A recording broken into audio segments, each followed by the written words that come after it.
इस व्यास मंच में बुलाना चाहता हूँ। थोड़ी मैं भी महाराज जी का पूजन करूंगा, महाराज जी का ध्यान करूंगा और महाराज जी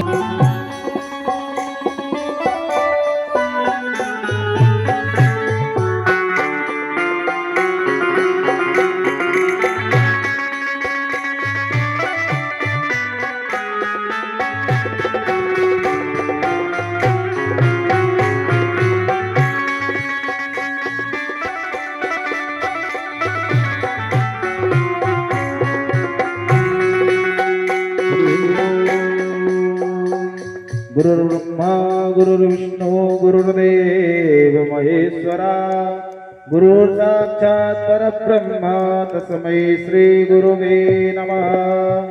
ध्यानमूलं गुरुमूर्ते पूजामूलं गुरुपदं मन्त्रमूलं गुरुवाक्यं मोक्षमूलं गुरुकृपा।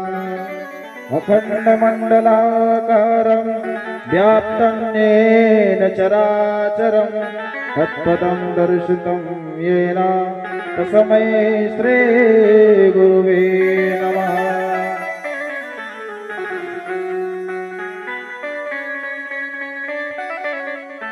आप लोग भी महाराज जी के मुखारबिंद से दो शब्द आशीर्वाद सुनेंगे। बड़े सौभाग्य की बात है कि हमारे इस प्रांगण पे, और हमारा तो 2 बार सौभाग्य हो चुका महाराज जी से मुलाकात हुई, और महाराज जी से तो हमारी मुलाकात होती रहती, बातचीत होती रहती, आशीर्वाद लेते रहते हैं। ये दूसरा बार हमारा सौभाग्य महाराज जी से मुलाकात हुई, और आप लोग महाराज जी के मुखारबिंद से भी थोड़ी आशीर्वाद वचन सुने। बोलो वृंदावन बाके बिहारी लाल की जय हो।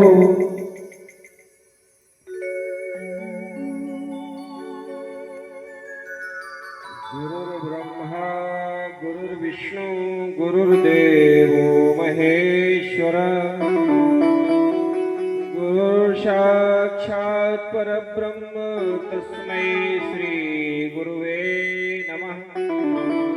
ओम जयंती मंगला काली भद्रकाली कृपालिनी दुर्गा क्षमा शिवा धात्री स्वाहा सुधा नमोस्तुते।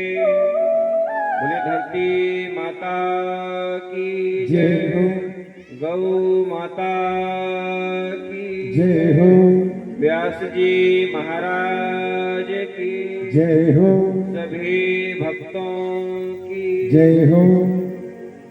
आज मध्य प्रदेश की इस पावन धरा कटनी जिले के पथवारी ग्राम में इस पवित्र अधिक मास मलमास के पर्व पर संपूर्ण ग्रामवासियों के द्वारा, जिसमें मूल रूप से गणेशपुरी जी के इस अथक प्रयास से आप सबको अधिक मास में अधिक लाभ मिल रहा है, ये निश्चित ही बड़े सौभाग्य की बात है।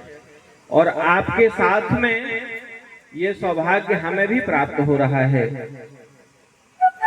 निश्चित रूप से जब आपके कई जन्मों के पुण्यों का उदय होता है, तब कहीं जाकर के भगवान के नाम की छोटी छोटी कथाएं सुनने को मिलती हैं और बड़ी मुश्किल से वो समझ में आती हैं। आप लोगों ने जन्म जन्मांतर से बड़ी तपस्या की होगी, तब कहीं जाकर आपको ये पवित्र अवसर मिल रहा है। निस्वार्थ भाव से आप जितने दिन यहाँ पर आ रहे हैं, समय दे रहे हैं, इसको पूरी श्रद्धा से, पूरी निष्ठा से पूरा सुनना, पूरा समझना और जीवन में पालन करना। जिस तरह से जब हमारे घर में रसोई बनती है, प्रसाद बनता है और उसकी खुशबू जाती है, क्या खुशबू से पेट भर जाता है? खुशबू से पेट नहीं भरता है, उस भोजन को हमको ग्रहण करना पड़ता है। उसी तरह से जब आचार्य जी के द्वारा आपको कोई अच्छी बात बताई जाती है, आप उसको सुनते हैं और अपने जीवन में पालन करते हैं, तब जाकर के उस कीमती वस्तु का उपयोग होता है, उस कीमती विषय का उपयोग होता है, उस कीमती विचार का उपयोग होता है।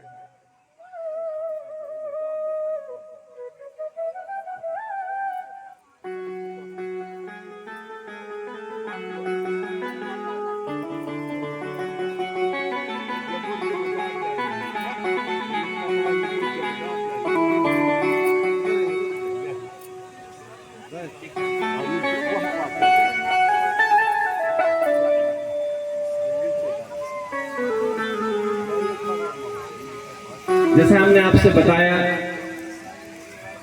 पूर्व में भी आपसे बता चुके हैं कि पथवारी हमारा हृदय स्थल है और हृदय स्थल कभी शरीर से अलग होता नहीं है।